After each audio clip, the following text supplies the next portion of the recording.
Good morning.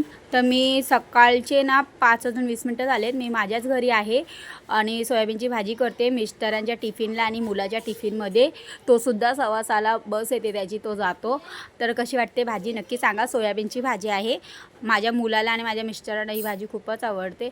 इथे मी पहिल्या घरी आलेली आहे. पहिल्या घरी मी अख्खी मूग बनवली होती आणि कारल्याची भाजी आणि चपात्या केल्या होत्या, परोठे केले होते. म्हणजे मी चपात्या नको बोललेली दीदी. आणि आलेली आहे दुसऱ्या घरी. तर दुसऱ्या दीदीच्या तिथे ना भाजी नव्हती, तर दीदी बोलली की काली दाल बना दो.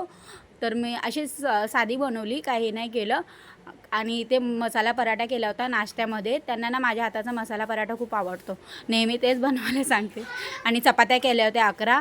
तर चला जाऊया तिसऱ्या घरी. तर तिसऱ्या घरी मी ते मटर पनीर बनवलं होतं. बघा किती मस्त दिसतोय ना. असंच भैया येऊन बोलला की बहुत अच्छा दिख रहा है. आणि इथे मी परोठे केले होते आणि बेसनचा पोळा केला होता, ते गरम गरम दिला. जी का हाय बोलते. प्लीज माझ्या यूट्यूब चॅनलला सबस्क्राईब करा आणि असंच सपोर्ट करा. माझे व्हिडिओ कसे वाटतात नक्की कमेंटमध्ये सांगा. बाय.